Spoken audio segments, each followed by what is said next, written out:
You're listening to the Patriot Nation podcast.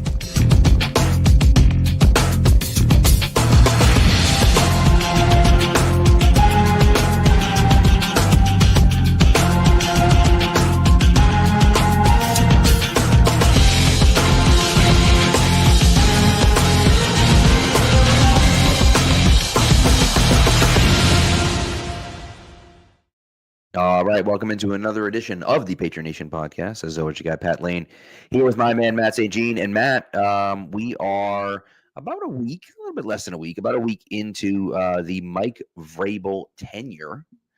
And we haven't gotten a lot of news outside of him doing a few podcast appearances and then people using old clips of old podcast appearances as well, just kind of on what he's looking for. Obviously, your opinion hasn't changed, but what have you gleaned from some of those things that you've seen? It's just interesting to hear the differences, the way this week has gone compared to where we were last year at this point in Gerard Mayo's tenure. You can feel the experience that Vrabel has, like just the way that you guys conduct themselves at this point. Obviously, whether or not that translates to wins or success in the football field at all remains to be seen, but it's nice to get at this point. It's a nice to have. Yes, it is. Yeah, and there's much more of a vision. I think the big difference right now for me with Mayo and Vrabel is that Vrabel seems to have a very cohesive vision of the type of person that he would like to have on his football team. And specifically the way that they conduct themselves day in, day out when they're at the facility, right? The way they go about their business. And I think just having that vision and confidence that this is what it takes and willingness to back up enforcing that is going to be a huge difference. That's, they said you're going to have some buttholes puckering. Right. Well, I think, I think the biggest thing for me, and we kind of talked about it towards the end of the year, right, was the vision, right? Did Gerard Mayo have a vision for what he wanted his team to be? How did he want his team to play? What did he want them to do? What were the Patriots trying to do? Who were they trying to be, right? And I don't feel like we had a clear vision with Gerard Mayo. Now, he said some things maybe at the beginning. We want to be smart and tough and blah, blah, blah. That that's like just boilerplate stuff. That has nothing to do with what you're actually doing. Whereas Vrabel's already talking about the types of guys he wants to see. He's already talking about the type of football that we want to play, and we're going to be tough and we're going to be physical and we're going to be, smart and everything else. And then he went into some pretty good detail about what he's looking for in pass catchers. And so I thought that stuff was interesting to me. Look, we talked about it on here already when we did our mock draft. You just did your first mock draft on Pat's Pulpit, which actually might be a good thing for us to go through just quickly tonight. But your first mock draft and my mid-year mock draft had the Patriots taking the same guy in the first round, and that's Abdul Carter. And I think that Abdul Carter is a guy that could fit really well here in New England, especially with a guy like Mike Vrabel, teaching him the edge. You look at how those guys in Tennessee developed, Harold Landry and Jeffrey Simmons and those guys. Like, I think that, you start to look at Tennessee and say, okay, like they had a really strong front seven and they have good players. Don't get me wrong. But like that coaching and that philosophy helps those guys along. And so you hope that, if Carter is a guy that's there, they can take him, that they can bring Keon White along and help him grow and develop. And I think we've seen some flashes from Anthony Jennings. I think Anthony Jennings probably kind of is who he is at this point, right? He's old enough that he's not necessarily going to grow too much. But there are some young guys that are on the roster as well. And so, kind of see if we can have those guys take the next step. Because honestly, what it comes down to is that you need pass catchers and you need offensive linemen, but you need to be able to get after the passer. And they just weren't able to do that last year. And they really weren't able to do it much the year before. So, it's certainly a position of need. Well, I think this kind of goes back to, because I don't want to get into the draft quite yet, but he was asked something about player acquisition during his press conference, his intro there. I don't remember specifically what the question was, But he kind of made an offhand comment that he and Elliot Wolf already have an inside joke about this, which is that they want good players. Yeah. And right. I feel like we've kind of made the same joke on this podcast for like basically the entire time since I joined the show, to be honest Yeah. with you. Like the team kind of, I mean, it didn't stink when I first joined, but like, especially the last 2 seasons, the team has stunk. Yeah. One of the reasons you stink is because you don't have good players. It doesn't really matter what position you get good players at right now. This team needs that at a million different spots. So you want to get good players. It doesn't really matter what position they're at right now. And like, when it comes to the draft or free agent player acquisition, like I'm not even worried about like redundancies. Like I think at this point last year, when you think about acquiring players for the team, it's like, all right, well, we don't really need a slot receiver because we have Pop Douglas, or we don't need a defensive tackle because we have Christian Barmore. We don't need a corner because we have Christian Gonzalez. And it's like, I'm kind of throwing all of that out the window right now because the team hasn't been good enough. And obviously with Barmore, there's health stuff going on there, and that's a whole other thing. But like, Right. when you want to have a good football team, it's not about having a couple good players. Like you need a couple playmakers, and then you need 15 good players on offense, 15 good players on defense. So you have depth and you can rotate and you can do a lot of things. And part of getting good players is having the coach that can Correct maximize what you have, make sure that guys are getting the best out of their physical abilities. Part of this, you just need to find those players. That's where they have struggled. Thankfully, it seems like they've kind of hopefully nailed back-to-back first rounds, which helps. That's an Sure area does. struggled for a long time before that, and I think the streak of them not extending some of these first and second round picks is going to be over whenever Christian Gonzalez's contract comes up. You would think. Yeah. But like you need good players. I think I don't remember if it was Catch 22 or Pat's Unfiltered where they were talking about it this week. But like, I don't know, you go into next year, we saw some flashes from some players. There's one player on the offensive line who I feel confident is a starter quality player next year. As of right now, one tight end because Austin Hooper is a free agent, I believe. He is, yeah. Yeah, pretty sure. Yeah, he's on a 1-year deal. You got one tight end. You're confident is a starter level player. 0 receivers who you're confident are starter level players. That's correct. Guys who might be, but like Kendrick Bourne is a wide receiver 3, wide receiver 4. Kayshon Boutte is a 3 or a 4. Pop Douglas is a 3 or a 4. Those are guys who might be starter quality players on good teams as complementary pieces, but they're not like, and like then we've been having a lot of those. Like that's where Jacoby Myers was living to, although he kind of got up to that starter wide receiver 2 tier by the end of his time here. And that's just the offensive side of the ball. Never mind the defense, where they really had issues this year. And like, defense in particular is a spot where you play so many players. Like, forget injuries, you're going to rotate a lot, especially in your front 7 with pass rushers, defensive line to keep guys fresh. Even on the back end, corners get hurt all the time, so you need to have a couple bodies there. And like, I look at this draft to look at free agency. My general approach is going to be best players available. As long as they culturally fit what you want to do, just get guys who you think are good at football.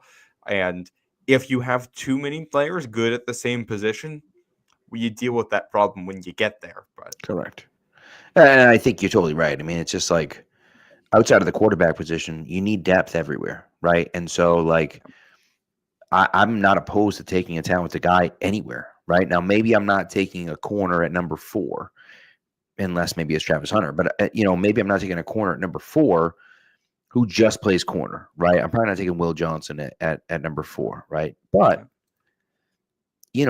outside of that, there's really no limitations. You need everything, and I think one of the things that you got to understand when you talk about not thinking any wide receivers are starting caliber wide receivers. We're including Pop Douglas in that, right? Like, we were sure that Pop Douglas was going to be the next big thing at slot, and that's just not the case. Now, maybe he can be a good player, and maybe in a better offense or a better run offense, he can be a good player and a serviceable player and a guy that we can but like that's it. Like there's no one else that is we're even sniffing at, right? Yeah, Kendrick Bourne can probably be a depth guy. Yeah, Kayshon Boutte can probably be a depth guy. None of those guys are starters. None of them, right? And so like the offensive line is an issue as well. And so, look, you kind of go back and forth and you say, what do we need? First thing is free agency. Let's see what happens in free agency, right? And let's see, if we can attract a guy or two. Now, old man Mob isn't convinced that any top free agent is going to come here, and maybe they won't. I don't know. But I do think Mayo is a respected head coach. People like him. He drives a lot and he's hard, but like, he's respected. He knows what he's doing. He's a professional.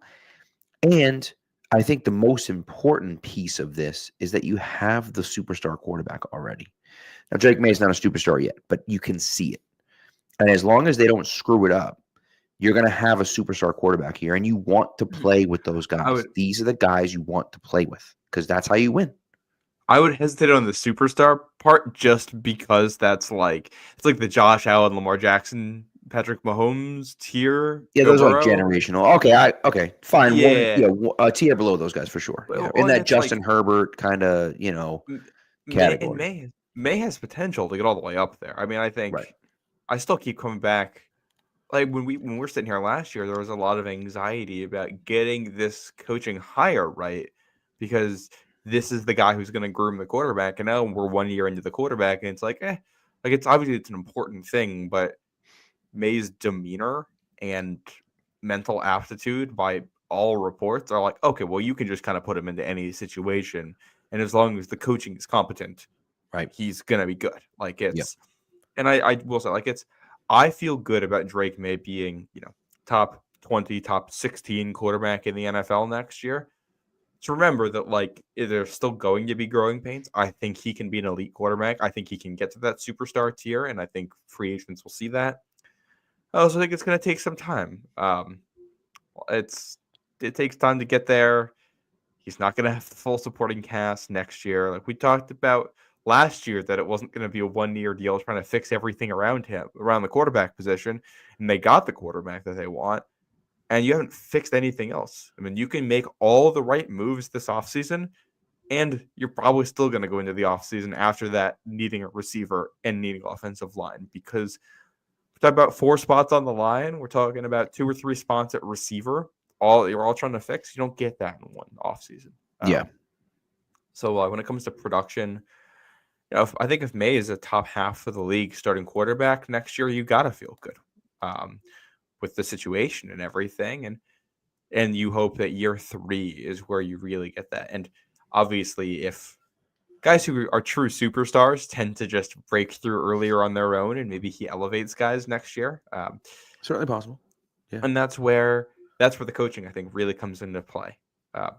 It is the Pats Chat podcast. They were talking about how Vrabel came in talking about we're going to get rid of the entitlement in the room. And they kind of immediately pointed to the wide receiver room. Yeah. And I think that's fair with that group.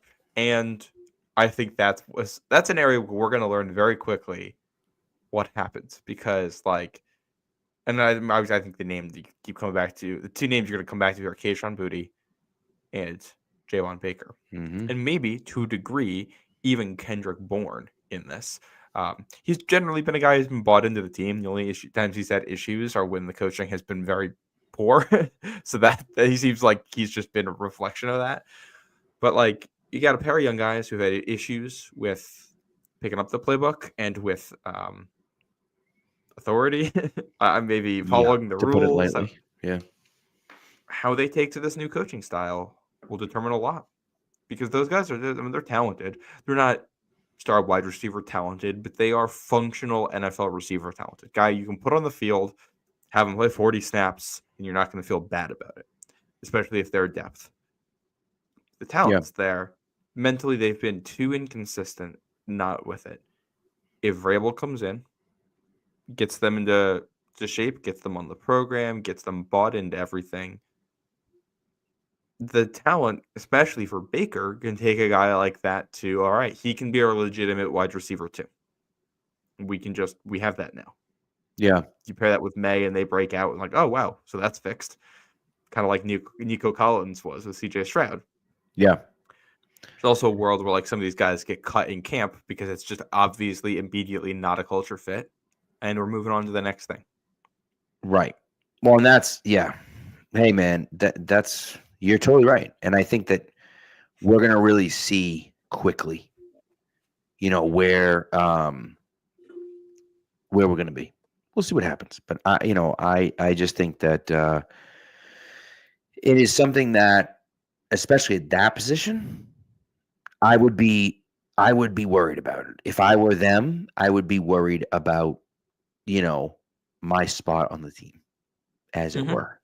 And There's I a think that lot that's of puckered buttholes there, you'd say. you would think so. Yes, I thought it was put very eloquently. That's from Taylor Lewan's by Taylor podcast, correct? Lewan. Yes. Yeah. Yep. Oh yeah, not from his podcast. That's just a clip. He just released it. He released it on Twitter. Yeah. Yep. So, Yeah. I'm sorry. X, the everything app. Everything happens on X. But no. All right. Let's get into. We've talked about the coaching, and so we're not going to dive like way into the weeds and talk about the positional coaches. But outside of Mike Pellegrino, whatever you have to do, keep Mike Pellegrino at all costs. He put up something on Instagram today that was weird. That was like, the 3 All-Pros. Yeah, the way it was, Christian Gonzalez seemed to respond in a way that was like maybe implying he was leaving. But his position at UNC, if he were to take that under Belichick, has already been filled by someone else. They already have a defensive backs coach, so I don't know. Before we move on, there was a comment in here I wanted to mention because I thought it was interesting. Because Pat Stats is bringing it up. We're talking about like the roster of the Patriots. He says on average, the Super Bowl winning team has 5 to 7 All-Pro players on the roster. He got that using NFL Fast R, which is a stats database. I will have to find the podcast episode, but the Athletic podcast football show at some point did an entire episode where they looked at rosters of teams that made Super Bowls and won, and just kind of broke down the same thing. How many elite players does it actually take to have on your roster to win a Super Bowl? And they were landing right around that number for it. And it was kind of the combination of how many guys that are elite generally, and then you add in guys who are playing that level of football. Correct. Like 2012 Joe Flacco, when he just went on a heater, and it was like, well, or I mean, not that he was already an All-Pro, but like 2015 Von Miller. Like, okay, this dude's just taking it to another level right now for a run. And that's kind of the mark you're shooting for. For context, since 2013, the Patriots have from players they've drafted 6 total Pro Bowls. Sounds about right. Yep. 3 of those were Joe Thuney. One of them is Jake Bailey. I'm forgetting the other. One was Jamie Collins, and one might be like Joe Cardona or something. What an absolute nightmare. Train wreck.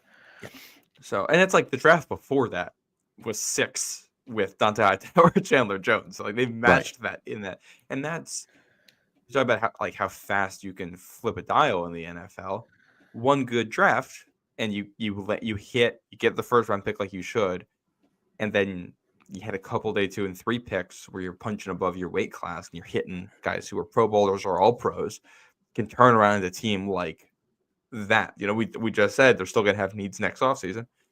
There's a miracle run they hit here where they end up getting, pass rusher, and they go a tackle in the second round and a receiver in the third. And it turns out, actually all 3 of those guys are Pro Bowl level. And all right, well, we fixed that. A couple of free agent signings the next year to like fill out the roster. And you probably got about the number of elite players you might want because it's Barmore and Gonzalez and May and the 3 guys you just drafted. And that's six Pro Bowl guys, and we're here. But yeah. No, it's true, and that's so. I'm interested. By the way, my dad texted me and said the other Pro Bowler was Gunnar Olszewski. Thank you. Although I don't know if he was drafted though. Yeah, he was undrafted, so that doesn't count for that. Okay. Yeah, and then I'm gonna pop into this argument going on in the comments right now because there's discussion about Pop Douglas going on. He by the metrics, he's incredibly efficient. Part of that is his usage. Like he's not a guy that will ever be like a full-time starter for you because of the type of player he is, because he doesn't block and he can't beat press. He's a slot only receiver that doesn't block right now. Right. Which puts you in a tougher spot, and he's not that much of a deep threat. He's a little bit, but not a crazy deep threat or anything. So like there's always going to be a certain limitation for when he's going to get on the field. When he is, you can target him and he'll be efficient, but he's not going to have some other guys are going to have lower efficiency numbers just because they're on the field more often. They're on the field more often because they're better players. They're more well-rounded players. It's just going to bring down some of their overall efficiency through no fault of their own there. Right. And then they mentioned durability being an issue for him, blocking being an issue is Pat stats. The one other area which I think has gotten a little like he doesn't have long arms. He's got a very small frame to put the ball on. He does. If he doesn't create a lot of separation, you have to put the ball right on him, which that limits him as a deep threat almost more than his actual speed. He can get behind guys. The problem is if he has one step on a defender, the bucket you have to put it in is a lot smaller than if Kayshon Boutte gets a step on a defender. And that just limits. So I like Pop Douglas. He's a useful player in the NFL. I think he can be a starting player on a good team. He's not so good that you're like, well, there's a slot receiver we really like at this spot in the draft. We're not going to take him because we have Pop. He's just not that guy. I agree. Yeah. By the way, I just out of curiosity, I didn't get the 2018, but 2014 and 2016 for the Patriots I was just curious about the All-Pro numbers. 2016, the Patriots had 7 All-Pro players. Mm-hmm. Matthew Slater and Nate Ebner were 2 of them. So 5 special teams. 5 non-special teams guys. Can I guess who they were in 2016? If you have the list in front of you. I'll pull it back up. Okay. So Brady's got to be 1. He is. I think Gronk played enough that year to get it. He did not. He didn't. Nope. Okay. Travis Kelce and Greg Olsen that year. Okay, so Brady's one of them. That's like your free spot on the bingo card. Yep. Chandler Jones still on that team? One of them you're not going to get. I'll just tell you right now. One of them you're definitely not going to get. Okay. So Slater and Ebner, we know. So that's 3. Slater, Ebner, Brady. That's 3 of the 7. Yep. Oh, McCourty wasn't one, was he? Devin McCourty was a second team. Oh, yep. Oh, okay. Hightower was a second team. So is there only 1 left? There is 2 left. 2 left. And one of them you're not going to get. Offense or defense? 1 offense, 1 defense. Okay. Was Chandler Jones on that team? Or Chandler is it Trey Jones, Flowers? This is 2016. Chandler Jones is not there. Trey Flowers is not on the list. He was on the team, not on the list. Yeah. I'm trying to think who else would be on defense. Gilmore, Gonzo Dukas is Gilmore. That's 2014. He was in 2014. No, Gilmore was late. 2014 was Revis, right? Revis, I'm sorry. Hello, dummy. And Gilmore 2016. Gilmore came 2017. Yeah. Let me think on offense. Is it Shaq Mason on offense? No. Yeah, they're a position though. Oh, so it's Joe Thuney. Well, sorry, the right group. I remember who all their offensive linemen were. Not David Andrews, is it? Nope. God, I was just playing name the Pats offensive line. Marcus Cannon. Marcus Cannon, second team All-Pro 2016. How about that, dude? Who I've been informed by about 15 million Falcons fans this week. They think he held on the Super Bowl winning run that year. Good for you, Atlanta. And the last guy you didn't get. The last guy is an obvious one. Oh, 2 stints with the Patriots. Jamie Collins? No. Patrick Chung. Nope. Another guy with 2 stints in the Patriots. He sucked the second time. Like really sucked. And then retired. Malcolm Butler? Malcolm Butler. Okay. I forgot he had the second stint. Yeah. Yep. Yeah, because he's Yeah. So, but that's why. But Marcus Cannon's. I'm like, Marcus Cannon? You kidding me? I don't know. Shout out Marcus Cannon. That's actually good for him. That's 1 year removed from the 2015 AFC Championship game where he was getting beat like a drum. Right. That one. Well, that's because Scar came back for 2016. They won the Super Bowl in 2014 with Gooch. He was the offensive line coach in 2015 as well, and the offensive line fell apart. And then they kicked him out, and Scar came out of retirement. The other part of it was that AFC Championship game was, I believe, Cannon or Vollmer. One of them was playing with like a bum leg. That's playing also through it. Yeah. And then the other one was playing, because they're both right tackles, so the other one was playing like out of position, and they're giving away the snap count. So it's like just a complete nightmare scenario for your tackles.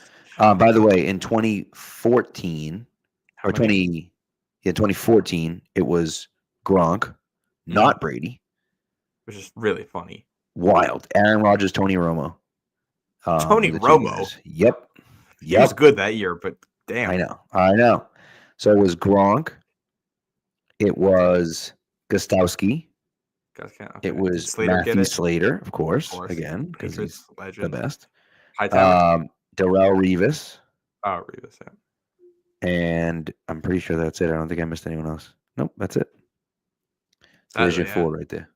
And then so only 2 non-special teams guys. But you also on that list, if you were going to make the list of, you didn't even include Brady. Yeah, if you were going to make the list of like blue chip players on the team, it's going to be like 8 on that team. Right. Because it was stacked. They just kind of had a weird regular season through. Yeah, they just didn't get the love. Let's see. Took them a month to fix the offensive line. Correct. So I just pulled up just out of curiosity, the 2018. 0 guys on the offense. In Cordell Patterson, kick returner. 2018, yeah. Cordell Patterson, kick returner. There's 1. Mm-hmm. And defensively, Gilmore, first team. And that's it. Is it 2 guys? Who were the safeties that year? Oh God. Well, it was McCourty, obviously. No, I mean the All Pros. Oh, the All Pros. Got it. I'm like, why? Why am I blanking on that? Because I'm who got that over McCourty that year? McCourty was so good. Eddie Jackson, Derwin James, Jamal Adams, Harrison Smith. Okay, yeah, they were all good that year. But I mean, like, come on, Jamal Adams has as many. Well, no, it's not true anymore. It was my favorite stat in sports, and it's not true anymore because he got another damn interception. But he had at one point the same amount of interceptions as Vince Wilfork. I think he has 4 now instead of 2. It's crazy. Like McCourty probably should have had more All Pros, but he just played at a weird point where like he was really good at safety for a while, but he didn't get the reputation until probably a little bit later than he deserved. Right. Yeah. And by the time he got the reputation, there were some like freaky guys at safety. And then like the back end of his career, like there was just like a couple years in there where there were a couple dudes at safety who were just like wildly good, who just never repeated it. Like Jamal Adams had like 2 really good years and then just never had that again. So he just had to go up against all these like random seasons. Like I still think McCourty's like really underrated. I think he's incredibly underrated, but it's. Anyways, we just know ball. What can we say? I mean, that's just it's the way it is. I'm totally not biased with my Devin McCourty jersey. Not at all. Not at all. Obviously. So, all right, let's you want to talk to the people? You want to pay the bills? Yeah, let's do that. All right. I'm throwing you up there. Thank you. One of my here we are. Of course, we're talking about Prize Picks today. Clearly, obviously, as I hope you know, we're talking about Prize Picks today, and Prize Picks is America's #1 daily fantasy sports app. With over 10 million members and billions of dollars in award winnings, Prize Picks has made daily fantasy sports accessible to all. You just pick more or less on at least 2 players for a shot to win up to 1,000 times your cash. Run your game all season long on Prize Picks. I've been using Prize Picks all year. As you know, I love it. It's one of my favorite things to do. I'm not always very good at it, but I do enjoy doing it. And there's nothing better than when a parlay hits. So, like, come on, it's great. So, and so when you get a roster where a bunch of them hit at once, it's really cool. The downside, of course, is that when you miss one of them, it's like devastating that you missed one of them. I think I had Mike Evans this weekend, I think over like 75 yards, and he had like 73. And the other three guys on my roster hit. He didn't. So is what it is. But what are you going to do? Anyways, so it's playoff time, and it's now or never. So don't miss out on the last few weeks of football action with Prize Picks, the best place to win cash while watching the playoffs. Now, for me, this week, in case you want to tail me this week, I think I have a winner this week. I think I have a winner, boys and girls, this week. Okay? I have Patrick Mahomes for less than 37 pass attempts. I have Xavier Worthy for more than 4.5 rushing yards. And I have Jamison Williams for more than 55.5 receiving yards. So what are you going to do? You're going to download the app Prize Picks. You're going to put in the promo code CLNS. And when you play your first $5 lineup, you're going to get $50 instantly. You don't have to win. You just got to play. Again, download the Prize Picks app, put in the promo code CLNS, and you will get $50 instantly after you play your first $5 lineup. Prize Picks. Run your game. All right. Oh, good. Love it. Okay. Let's just get into, just really quick, I just want to get into who you think the best people are for the job. OC, who's on the short list for you for offensive coordinator? I've really come around on the Josh McDaniels thing. Here's the thing. Like, if you were just to, in a vacuum, describe what you would like as an offensive coordinator, you like someone with pedigree, someone who's done it before. You'd like someone who has a history of innovating offenses. Mm-hmm. You'd like someone who you're not worried about them leaving for a head coaching job. Right. There's really, literally only one candidate that satisfies all three of those, and that's Josh McDaniels. It's a fair point. And it's not sexy, it's not the hot name, and it kind of falls into the same. Like if they're hiring him because he's safe, he's familiar, we don't have to worry, then I don't know if I love that because of what it's gonna mean for other hires that I might make down the line or behind the scenes in less public-facing jobs. But in terms of who might actually be the best guy for this, I wouldn't be upset if it's Josh. He's got a diverse run game. They got Josh Jacobs to what was it, Pro Bowl, All-Pro? Yeah. One of the years he was in Las Vegas. He helped launch that. He really had a good game plan there. Well, I think Josh Jacobs sucked before he got there, right? And it's kind of similar.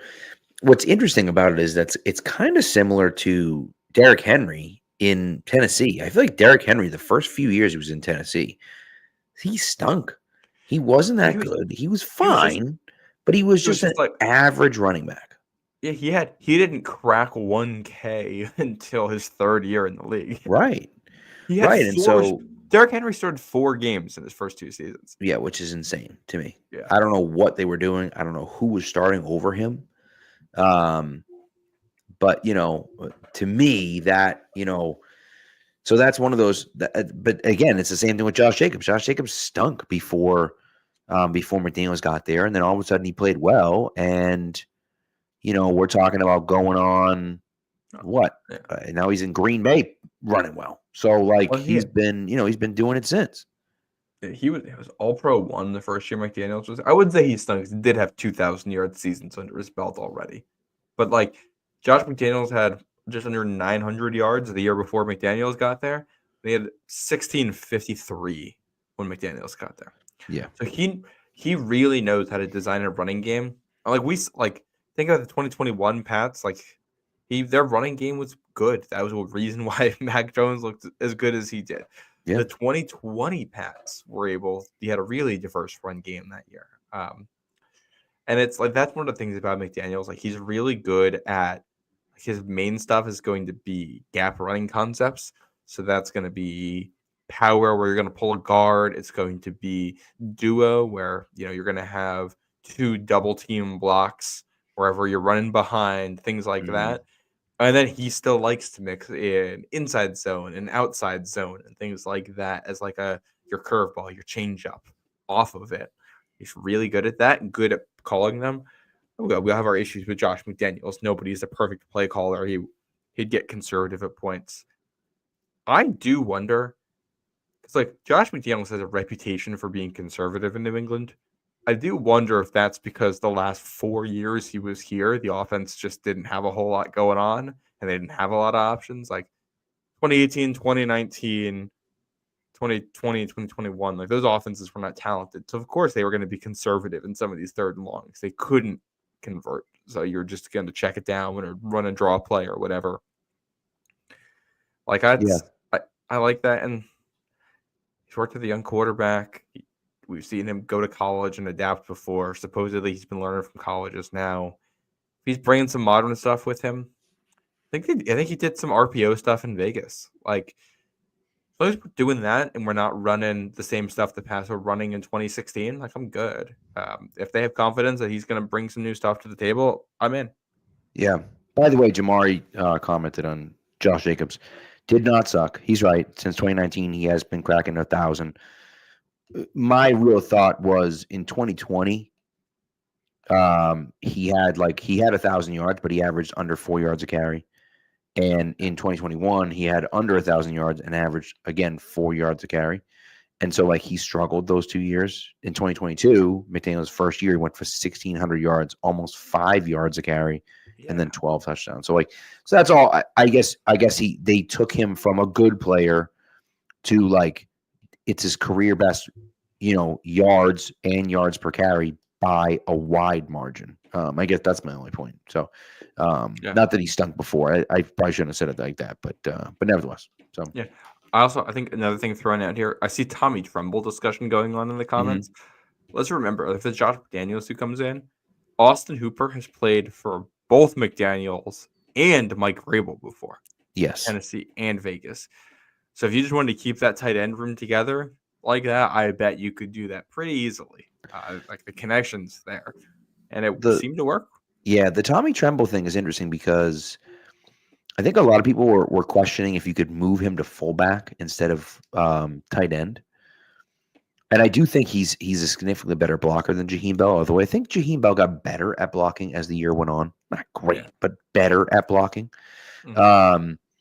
And so maybe they'll try him in that role. My assumption would be if they want a fullback, they're just going to get a fullback, right? They're going to sign a guy, a rookie this year, or a guy that's, played fullback or whatever, and not take a tight end hybrid type guy. Now, that doesn't mean they won't go out and sign a guy like Tommy Tremble if Austin Hooper wants a big payday or whatever the case may be.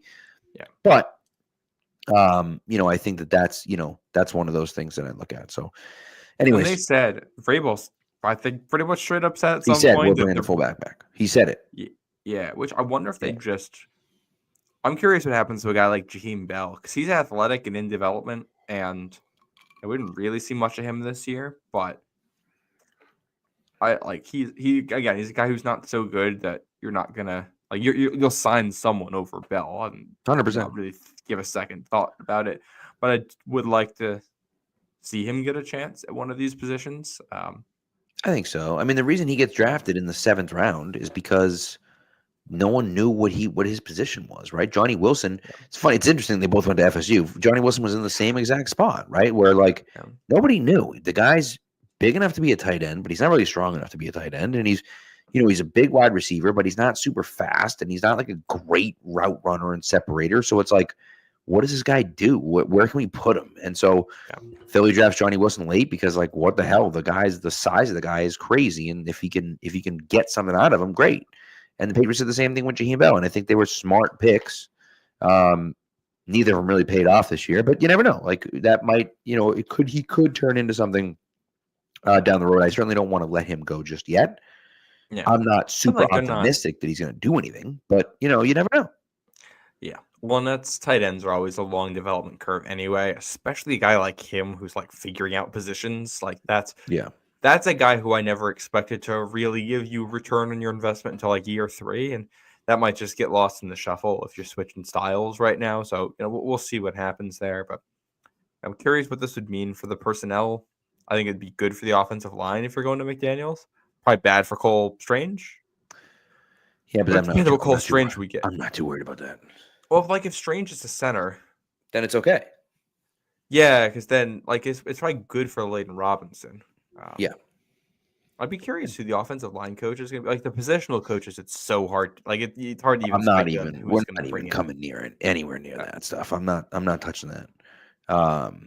But I think it's going to be interesting to see. I think McDaniels is the one that makes the most sense at OC. It's the one that's had by far the most smoke, and so I think that's going to end up being the one that they go with.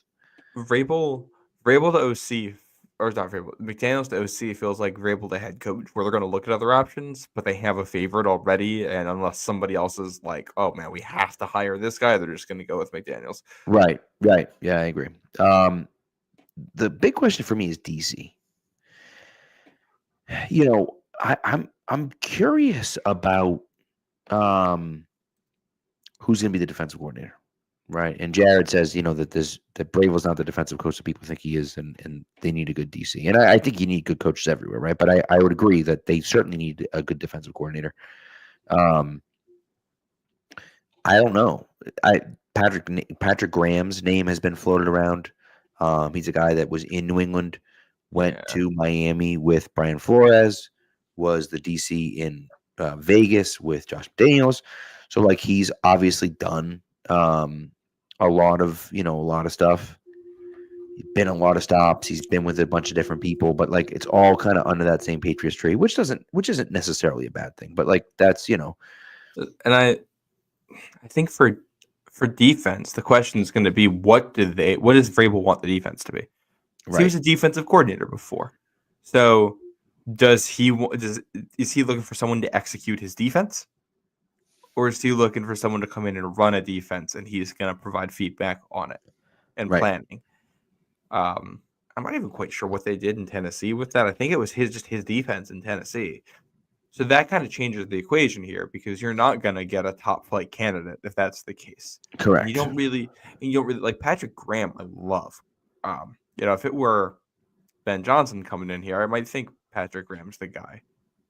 Problem is, Patrick Graham, I think, is already taking head coaching interviews. A guy like that is not going to come in to run somebody else's defense. They want to be able to do something, take credit for it, turn that into a head coaching position.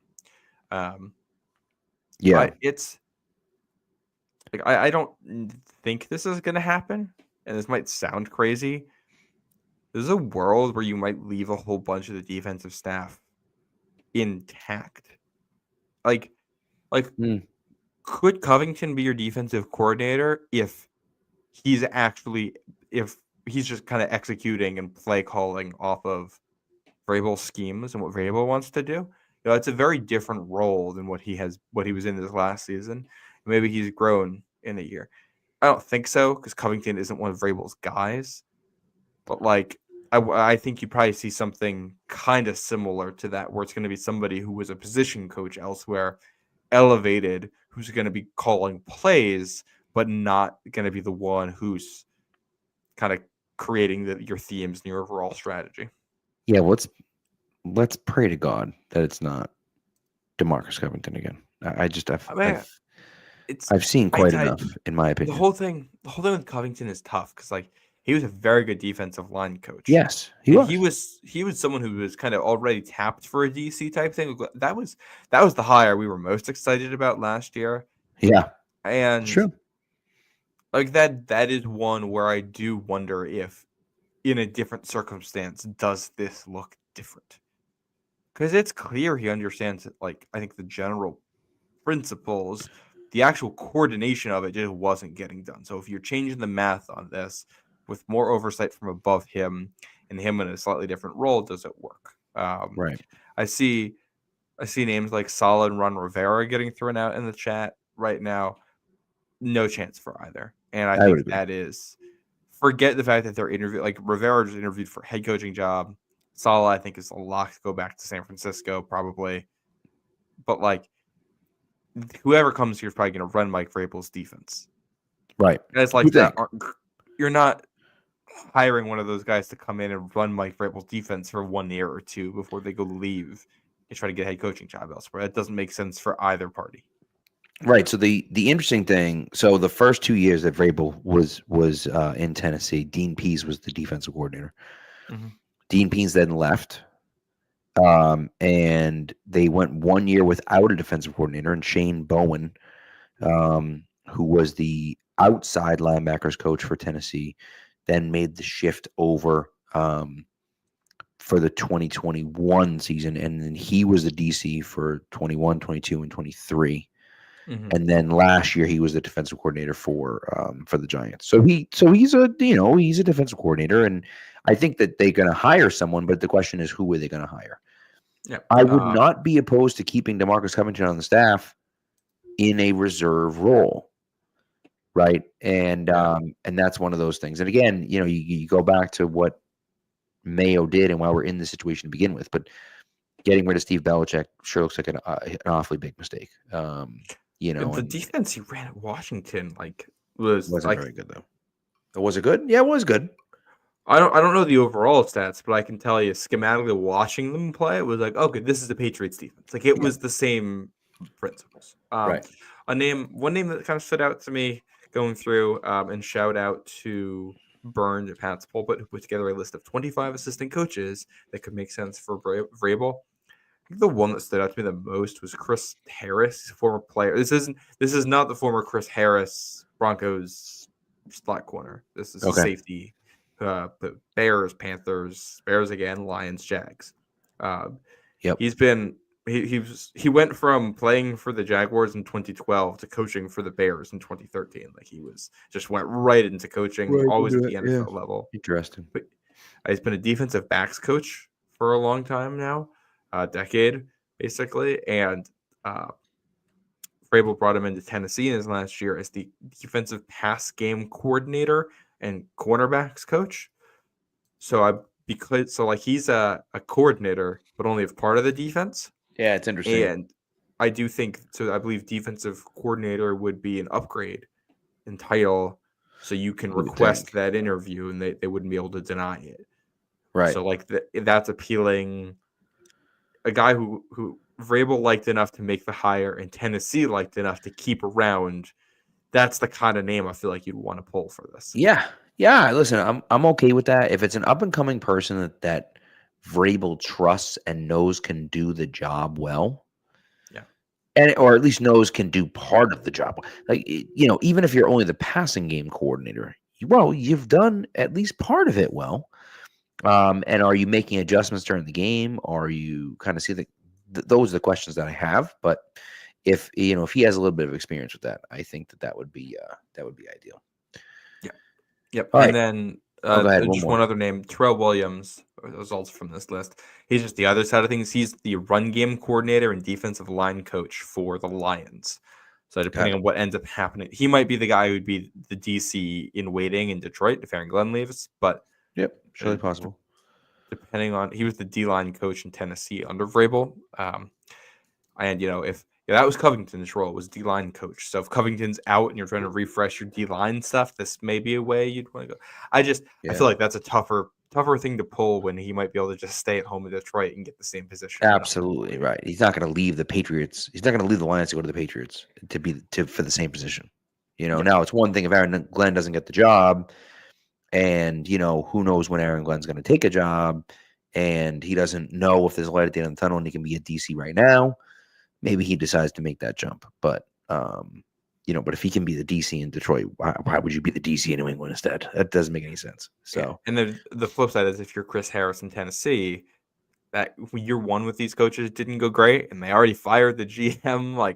It's been a mess there the last couple of years. So, he might do well this year or be out of a job at the end of the season, regardless, because they might fire coaches. So there's no reason for him to at least not if he's asked to interview, he's taking the interview.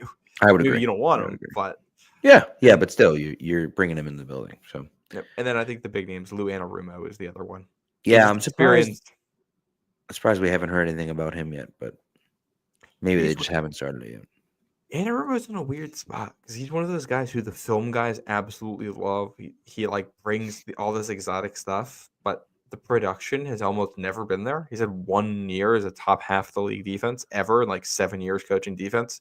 Right. And the reason the Bengals defense kind of stunk this season is because they're trying to usher in a new wave. Swap out some older players for some younger players. The younger players weren't good enough, and like the whole thing we're trying to do in New England defensively is going to be a lot of developing younger players to fill stuff. So I'm not opposed to Lou Anarumo. It might have just been the talent they had. They made the wrong draft picks, whatever. But yeah, I wouldn't be opposed to that. There's some schematic overlap between what he's done and what the Patriots have done and experienced. Yeah. So, all right. Well, there you go. There's a few more. Yeah. All right, you want to do your ad read, and then we'll do a segment, talk about the mock drafts, prize pick segment, and get the heck out of here. Yeah, that sounds like a plan to me. I'm going to talk to you guys about game time. And I can't believe it. I mean, football season's coming to a close here, but the playoffs are still going. If you're interested, go in one of these playoff games. If you want to brave that cold weather in Philly this weekend, looks like snow or sleet for that Eagles-Rams game, which is going to be fun. I'm going to head up to Buffalo for a cold weather game between Lamar Jackson and Josh Allen. You want to use this to go to the national championship game, college football, next Monday. We got a lot of options here. If you're trying to get to some football before the season ends, game time can be your assistant in getting there faster, easier. Game time picks in particular is going to help you do it. This is how you use it. You're going to go to the game that you want to go to. You're going to hit game time picks when you this is on game time. You're going to hit game time picks when you get into that game. It's going to filter out all the tickets that you weren't even going to consider in the first place.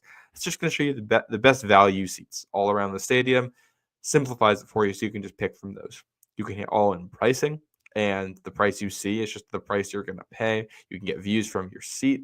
They have a low price guarantee. And yeah, I've used it myself plenty. Great experiences with it. So I highly, highly recommend using Game Time if you're trying to get to some football before the season ends.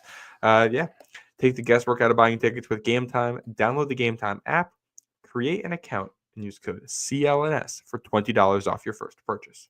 Terms apply. Again, create an account, redeem code CLNS for $20 off. Download Game Time today. Last minute tickets, lowest price, guaranteed. All right. Let's get into this quick mock draft here. We'll get into it. I'm going to have one next week, but you go ahead and do yours this week. Round 1, pick 4, you went Abdul Carter. We talked about Abdul Carter already. I love the pick. I think it's a great fit for the Patriots. I think it's what they need. But we don't need to talk about him anymore. Pick 38 in the second round, you went Donovan Jackson from Ohio State. Jackson's real fascinating, man. So this is I almost felt like this was a reach the way when I put it in this mock, and then I think Dan Brugler had his mock come out this week, and he had I'm going in the first round, I'm pretty sure, end of the first round. Donovan Jackson was a guy who was seen as a third round pick, probably as a guard coming into the season. Solid player. Yeah. Probably going to be a good guard in the NFL, but nothing like super exceptional. Then Ohio State's left tackle Josh Simmons gets hurt, and they move Jackson over to tackle. And he had a couple rough games in there, but in the playoff, he has been lights out on the blind side. He's got the arm length. He's got 36-inch arms, according to his 24/7 profile. I think he has the foot speed. He doesn't have the best foot speed, but he's also been training at guard. So, if you train him at tackle, it might improve. Yeah. And I think he's really interesting for the Patriots because of two things. One, the whole left side of your line is open right now. So you got a guy who you feel like you like him as a tackle and you love him as a guard. So if he doesn't work as one, you just kick him inside and you still feel like you're going to like what you're getting out of him. You get a 2-for-1 there. 2, it's the Ohio State connection. Vrabel, I think, is still close with those guys. And Ohio State's got a lot of talent this year. I would not be shocked if they land somebody from Ohio State. And I think, this spot in the draft is huge for it. It might not be Donovan Jackson. Emeka Ibuka, the wide receiver, comes to mind here as well as a possibility. Jack Sawyer, the edge defender. If you're not taking Abdul Carter, or if you just say, you know what, we're going to try to turn this weakness into a strength overnight. We're just going to draft, we're going to go edge to start and say we're coming after the quarterback. Hey. Sawyer, who obviously had the play in the semifinal game there. for Ohio State against Texas, and they got another edge defender who could go in the same range as well. They got Yeah, the running kid back 33, right? Yeah. 33 is Sawyer. No. Oh, I guess I was thinking 33 for Penn State. That's my bad. Okay. Yeah. He had an interception and a few other plays and stuff. Yeah. JTT is the other edge there. A couple of guys who will go kind of the pick 25 to pick 45 range. A bunch of Ohio State players. I went Donovan Jackson here because I like the offensive line fit. He also, part of this, I was looking at him before because he has some experience with the outside zone stuff, and I liked that with AVP. We'll see if that's still a relevant skill set. But like for guard, he's got, if we're scouting him as a guard, he's got really good movement skills. I liked him as a run blocker. His length helps him there too. So I really like what he could be, and left guard's wide open at this point. It's very true. All right, we're not gonna do every round, but round 3, I think it's worth mentioning. Xavier Restrepo from Miami, wide receiver. Restrepo's interesting because he's not super flashy. He's not like a traits guy. He's not a he's not going to be a workout warrior for sure. And he doesn't look the part. He's only 5'10", 195 or whatever. But like he's a smart kid, plays his ass off, blocks when he needs to block. He seems like and I think he wrote it in the article too. It feels like the type of guy that Jesus Christ, that Vrabel wants in the locker room, right? Yeah. And that guy type of guy that could fit, Yeah, no, he's just like a football player. He's a gamer. One thing I thought was interesting watching some of his tape too. I was actually watching his tape last night, and he had a little more vertical in his game than I was expecting to get from him. Like I was watching his game against Florida State, and if Cam Ward was reading the field well, he could have had a couple 30, 40-yard catches in that game where he should have been the first read and was wide open over the middle. The quarterback just doesn't look his way. He doesn't have the underneath quickness that like a Julian Edelman had as a slot receiver. He's not quite as snappy in and out of his breaks, but he does have quite a bit of that still. Like he's still pretty snappy, and he has good acceleration. So like where Edelman would have like that quick change of direction on a break where he could get from going left to going right fast, Restrepo will get from his first step to his second step in a direction. Like he'll get the speed and get some separation at the top of his route there. It's just good. Like he's a blocker and like, I don't know, he's got production this year. Just a good football player. And there's other guys in this range who I think could also be a fit, but I liked the culture fit here too. Yeah. All right. Close of the third round. You went safety, Andrew is it Mukuba? That's what I thought. I like out of Texas. I like this dude a lot. This is Mukuba is the kind of guy where like I would just throw on Texas games. It was like, oh, well, there's number 4 again doing something on defense. Yeah. He was a true freshman starter at Clemson, played there for 3 years, and then like it's funny, you can see his PFF charting, and like at Clemson, he's like a good player who's like playing a bunch of different spots. And then he goes to Texas, and he's like almost exclusively a free safety. It's like single high safety. His PFF grade just shoots right up, and you can see that what type of player he is. He's instinctual. He has the speed to chase down the ball. He'll hit guys. He's a playmaker. Like it's just this team needs that on the back end right now, and we'll see what they end up doing at the safety position. But I like the fit for what he. I like it. I like it, and part of the reason why I like it is because that position has felt like a spot that they just can't hit. They just can't figure it out. That position's been a mess since Devin McCourty left. Mm-hmm. They've been looking for a guy to fill that position. I think drafting a guy and just sticking him back there and say, "Here you go." You know what I mean? So I think that makes a ton of sense for them. In that system, in that instance, right? I think once, and Pat Stats did say like he might end up being the fastest DB at the combine. There's a chance that by the end of this whole drafting thing, you're going to have to draft him, somewhere in the 40s or 50s to get him. And you have 2 third-round picks. Like if you really like a guy like that, you can go up and get him. So, and And you talk about fastest guy. I think this is a good point for me to mention something I liked about Vrabel too that he mentioned. Um, the way he talked about analytics was really smart because he talked about using analytics not just in terms of like in-game decisions, which like they matter, but that's not I don't think their most important function. He talked about using because analytics ends up being this catch-all term. He talked about using it in player evaluation. Specifically, what that means a lot of the time is getting your chip data that they put in the shoulder pads of college players to find out exactly how fast they're going. So like this is one thing the Rams have done really well. The Yes, Rams don't go to the combine anymore because they have the data already.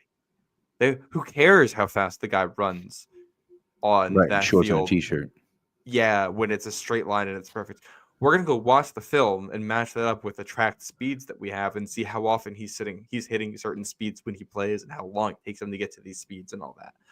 Like that matters so much more, and that's been useful. And I'm not necessarily an advocate for skipping the combine entirely. That might be No, right. missing some of the functions of it, but you got to credit the Rams for knowing what they believe in and kind of going for it. And I like the idea that we're going to be embracing that stuff because it's an area where you can get an edge on your competitors. And I think safety is one of those spots too, where safety's maybe one of the hardest positions in football to scout because it's impossible if you don't know what the calls are.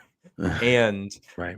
with that, like, most of the game, the safety is not going to do anything. Your job is basically to be a deterrent of things. And how good of a deterrent you are is almost entirely based on like reputation and film watching and other teams going, oh, well, he did that. All right, we're not going to throw near him again. But being able to measure how fast, and if you know there's this guy who's a 5th round graded player, but you have him with a measured speed of something crazy, and okay, well, he has the instincts and he has the speed. He just didn't happen to show something on tape because of whatever thing, a scheme thing, or how they used him, or the opponents they played, or whatever it is. All right, well, we can just take a flyer on him, and we feel really good about what we're going to be getting out of him. Just getting smarter with that stuff is always huge, and yeah, I think in some ways, as this stuff grows around the NFL, you might not be getting an edge, but you're not going to be being left behind. Well, yeah. I mean, if everyone's kind of doing that same thing, you have to keep up. So. Yeah. All right. Listen. You got two guys from Oregon. The tight end. I'm sorry. The linebacker first was Jeffrey Bossa. Tight end Terrence Ferguson. I'll do a quick note of the linebacker here because I think this is relevant for Vrabel. Undersized linebacker Jeffrey Bossa out of Oregon. They have a history. Vrabel has a history of taking these guys, and the Titans have a history of taking these undersized guys when he was there. Monty Rice is the name that may barely ring a bell. That's because he was the guy that started in place of Jelani Tavai in Week 18. He was a 3rd-round pick by the Titans when Vrabel was there. Undersized linebacker out of Georgia or Bama, one of the two, I think. I can't remember. Yeah, but he had kind of liked that coverage linebacker athlete type. That's what Bossa is. He at one point this season was like one of the highest graded zone coverage defenders at linebacker by PFF. That's been an issue for this team. So Sure has been. He has a skill set and the size that we know that this coach has liked before. It's been an issue for this team. Plays for a good team. I see the fit. Yeah. Yeah, and you drafted Terrence Ferguson out of Oregon as well. So, but what I really wanted to talk about was 2 of your 7th round draft picks. Just interesting guys. Yeah.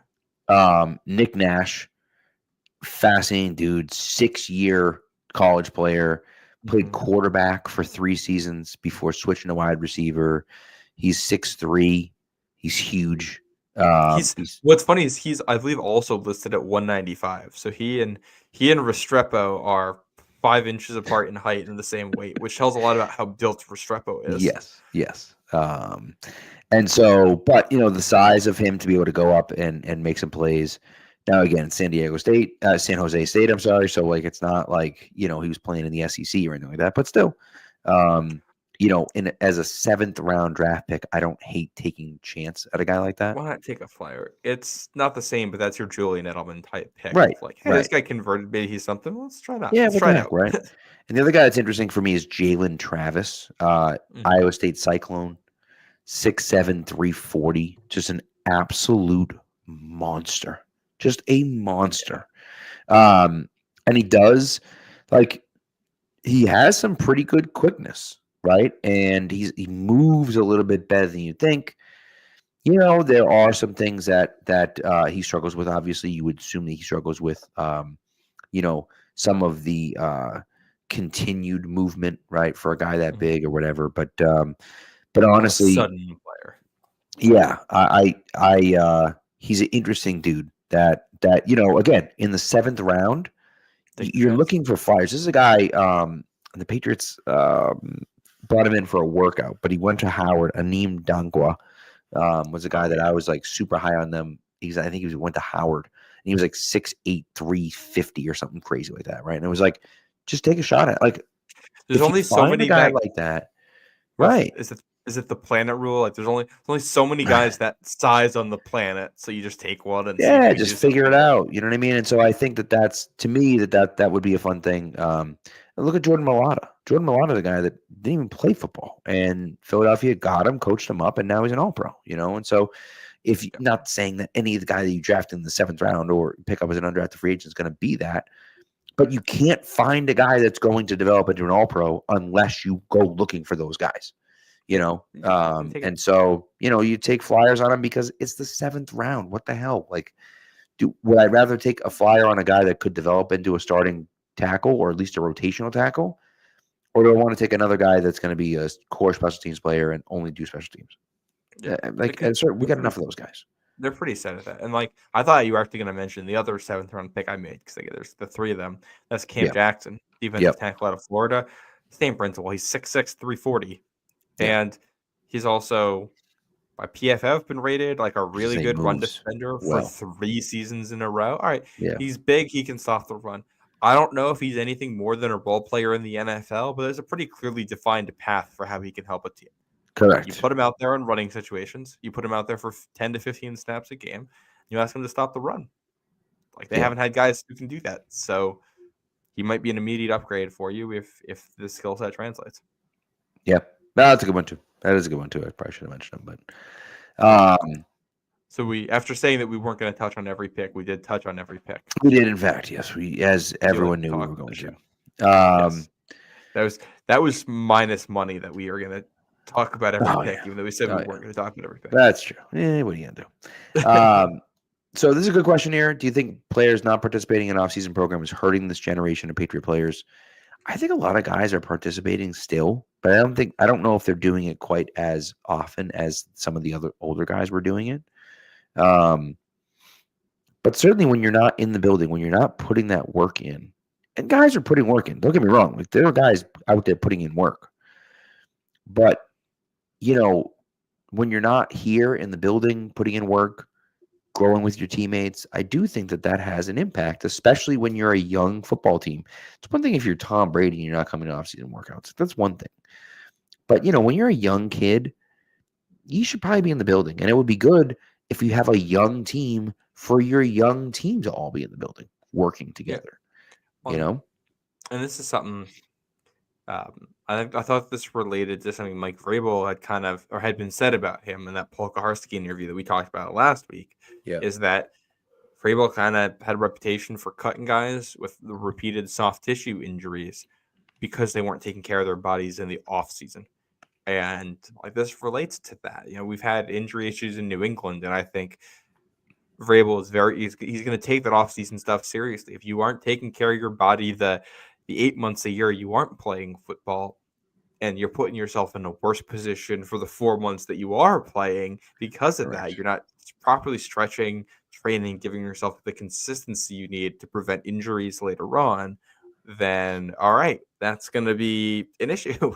You can't have guys on the team who aren't preparing for it, who aren't taking it seriously. And I think the quality of the participation and the consistency of the participation almost matter more than like an on-off. Because if you're not coming to do stuff with the team, but you are still putting in enough work independently for some of the optional stuff, I think that's something that Vrabel would be okay with, because it's you got to do what's best for your body, and as long as you're actually doing that and it's showing results with how your body is responding to things, I think he'll be pretty tolerant. Yeah. There was Carlos, we love you, Carlos. He tweeted out a thread of clips from some of Vrabel's podcast appearances, and one of the things that was talked about on there was he and Taylor Lewan and how Taylor Lewan was someone who just kind of is always complaining during practice, just always getting in people's ears and whining about whatever. And Vrabel was like, "You can do that all you want. I don't care what you're talking about, as long as you're actually doing the workouts, you're participating, you're doing everything fully, you're committing to it, and like that's fine." And there was also that, all right, like if we got to adjust the workouts to fit you better, that's fine. What I care is that you're bought into actually doing it. If you want to talk and yap and whatever, who cares? What matters is doing the work. And that's important. I agree. I like that about what I find interesting about Vrabel. It's funny because I was explaining this to my girlfriend before, trying to tell her why I was excited. And I was like, it's this combination of things where Vrabel is the ultimate like stirrer. You go back, you hear all the stories. Heck, you watch in the Dynasty when they're talking about some of the early Dynasty stuff. Vrabel was the guy going after Brady constantly. Like it's just harassing him all the time, crossing every line. To be that guy who's like your type A, like football player, real tough football dude, not afraid of anything. Who also his parents are like teachers. And like he very clearly has, like he's not afraid to show emotion. He loves to teach. He loves to emotionally connect with his players and feel that and respect. That's the Dan Campbell. Like that's why it works for Dan Campbell, is because he can do both.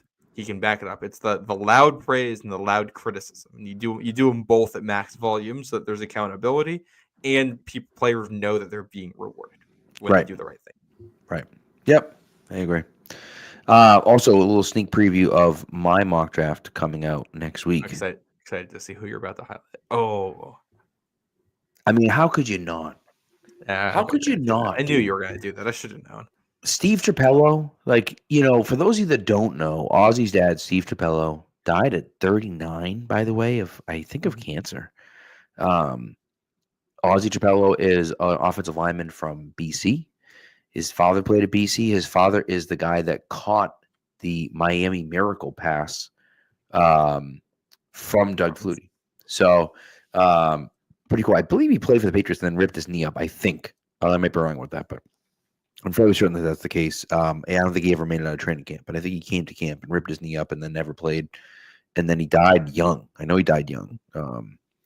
And now his son plays at BC and is a good offensive lineman. Not a great offensive lineman, but a good offensive lineman. A guy that will go, somewhere in day 3, probably in the 6th, 7th round, somewhere around there. But yeah. So that's it. Just I saw a few names pop up there, and I was like, "Ooh, I'm taking Ozzy. He's already on my list." And so we'll find a spot for him. See, the name I thought you were going to mention is this one, which is I'm wearing my Michigan sweatshirt. I'm going to pull Chloe Mullings. Mullings is just a beat. It's another football dude. It's a great running backs class, and like I know they just extended Ramondre, but Ramondre's got his fumble issues. Gibson's had fumble issues. Running backs have short lives in this league, and like they have a ton of cap space. If they just feel like the best use of that cap space is to cut bait on some of these guys, and we'll just take the dead cap hit. Now we missed extending them. We're going to eat the money now. We're going to live to play another day here, and you just draft a running back. Well, you would probably draft a running back this year, play out year 1 for Ramondre of this new deal, and then see where you're at after that. But Mullings is a football dude. Yes. You know what? By the way, I stand corrected. I apologize. Steve Trapello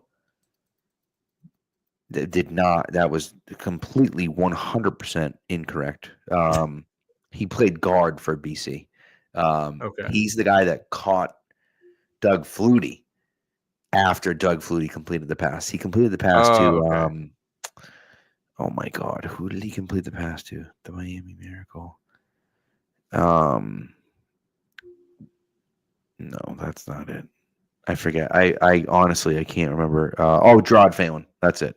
Gerard Phelan. Oh yeah. So yes, my dad reminded me of that, and I appreciate that. Sorry about that. That one was wrong, but I do remember Steve Trapello was the guy but he's in all the pictures, right? He's in all the pictures because Flutie like jumps into his arms, and so anyways, that's the idea. But We got another good question here from Random Flag. I feel like we should hit before we're done here. But yes, if he thinks the Patriots would have been better off with Ben Johnson, says the more he reads, more he thinks he's like Bill Belichick of offense. Quote, I think we missed this one. I get the sentiment. I think what's tough is this. Just because someone is really good at coaching one side of the ball does not mean that they're going to be a good head coach. The Patriots may very well have missed. The Patriots may very well have hit on Vrabel and Ben Johnson ends up being good, and nobody's really thinking about it. You just got two good coaches. Vrabel could end up just not working out here, and Ben Johnson doesn't work out wherever he goes. I think everything is possible. I love Ben Johnson. He was the guy I wanted. I think this is one you put a pin in, and we'll come back, at the end of each season and kind of revisit and see where we're at. Especially, Ben Johnson might not even take a job this cycle. right. Though that sounds like he's probably going to Vegas. You would assume that at some point he's got to take a job. At some point, right? Yeah. I agree 100%. I agree completely. I think that Ben Johnson's a guy that I really liked, that I was very high on, that I thought would be a very good offensive coordinator, a very good head coach. But I think the Patriots were in a position where it was such a cluster last year with Gerard Mayo that they decided essentially that we need a guy that has a veteran presence, that's going to be a big personality to come in this locker room and change the locker room. Not just change it like, we're going to change the attitude and this and that. No. Like, hold the guys accountable, be more authoritative. And I think that Vrabel then was that guy. And I think that's, to me at least, that's why Vrabel was the guy to begin with. Again, I wish that they had spent more time, and we talked about this, earlier in the week, but I wish they had spent more time on the process of it. I wish that they had interviewed a few more people. I wish that they had, maybe done an in-person interview with Johnson and kind of, really considered it and thought about it. But again, they looked at it and just said, like, no, like, we need an adult in the building who's a professional, who's going to turn the ship around. And Ben Johnson might be incredible. He might be. The Bill Belichick of offense is a good way to put it. He might be that guy, right? He might be the next Sean McVay. But he also might not be. It might be the next Josh McDaniels. Right. And we don't know. Yeah. We don't know. And I'm pretty confident that he's going to be a good head coach. But the Patriots didn't know for sure. And they couldn't take that risk after what just happened with Gerard Mayo. And I don't necessarily blame I get it. Blame them for doing it. I just wish that Robert Kraft hadn't written the contract for Gerard Mayo and that they had signed Vrabel as the head coach last year. But it is what it is. Now the flip side of this, is there a world where it's better that we had the 1 year of Mayo? So Vrabel is the guy who follows up Mayo and not the guy who follows up Belichick? Does that make this job easier? Probably. I would say probably, yeah. Is it like, are we gonna, if May and Vrabel, end up being good together, are we gonna look at Gerard Mayo the same way we look at like Mac Jones? Like, he's just gonna be, the guy we tried to replace him with, it didn't work out. Like, he looked good for a minute, and I was like, oh no, this isn't working, and we just moved on to someone else. Like, is that? It's interesting. I mean, I think Mac Jones is a good analogy. I was going to say Pete Carroll, but Pete Carroll went on to a lot of success. Yeah. I think before he had that success, the Patriots looked at Patriots fans looked at Pete Carroll that way, right? Because we had Bill Parcells, then went to Pete Carroll, and then finally went to Bill Belichick. But then of course he went on to be very successful. Now time will tell. Maybe Gerard Mayo will end up being very successful in either the pros or college or both. That'd be great. And maybe we look back and say, wow, okay, maybe Robert Kraft is good at hiring guys. Who knows? But nevertheless. Yeah. So, all right, let's do our prize pick segments and get the heck out of here because we said we were going to go 40 minutes and now we're at 120. So, We've doubled Did you that. know? But, So what's funny, Pat? Did you know that when I was in like kindergarten, 2, 3 years old, Yeah. I came home one day, just like in tears over something. My parents are like, "Man, like what happened?" It's like, "Oh, somebody called me too talkable," and now here I am. Sounds about right. Yep, that was the same to me. That was Yeah. exactly the way I went. So, but nevertheless, all right. You guys heard my picks already for Prize Picks, but I'll read them to you again. The Prize Picks for this week are Patrick Mahomes with less than 37 passing attempts, Xavier Worthy with more than 4.5 rush yards, and Jamison Williams with more than 55.5 rushing yards. Now, one thing I want to point out to you that we haven't talked about yet, but Will Howard, there's a free square for the national championship game. Will Howard, you get 0.5 passing yards. All you have to do is throw for 1 yard. And so you get a free square for the national championship game. And so, you'd be dumb not to take it. You might as well. All it does is increase how much money you're going to make if your lineup hits. So anyways, throw the Will Howard one into any lineup that you do, and just to see whatever. If it hits, then you win a little bit extra money. I like it. My picks, I'm going Eagles game on Sunday. Saquon Barkley, more than 127.5 rushing and receiving yards. Ooh-wee. All right. You know what I got visions of with this one, Pat? What's that? We got shifty Eagles running back ripping through a snowy field. I'm thinking back to that LaShawn McCoy game in the snow against the Lions in like 2013 or whatever that was. Oh, I love it. I just see that. I'm like, yeah, Saquon is absolutely the guy who could recreate that. Love it. In Love this it. type of game. I also think the Eagles are going to end up winning this handily, and they'll probably just lean on the running game, and he might hit 130 rushing yards. Feels right. It feels right, yeah. And then the other one, Jared Goff, more than 1.5 passing touchdowns. Oh, very nice. Very nice. Yeah. I like that one. I think this could be a high-scoring game between Detroit and Washington. Not a lot of great defenses there, so yeah, give me a quarterback, especially one like Goff, to toss a couple passing touchdowns. I love it. So nice. All right, well that's what we got. So again, make sure you get on the Prize Picks, download the app Prize Picks, put in the promo code CLNS, and you will get $50 when you play your first $5 lineup. So that's what we got. Thank you for coming through. Thank you for the chat as always. For being here and for keeping us on our toes and asking a lot of good questions and giving a lot of good input. Good comments, good questions tonight. Yep. Nice work by everyone. Yeah, I think we're going to be back next Tuesday. Yes, Tuesday. We'll wait until after the national championship. Yeah, it didn't make sense. I'm going away this weekend, and of course there's a holiday on Monday, and then the national championship game is Monday. So what's the point of going Monday night? So I think we're going to go Tuesday night instead, and we'll go from there. Yeah.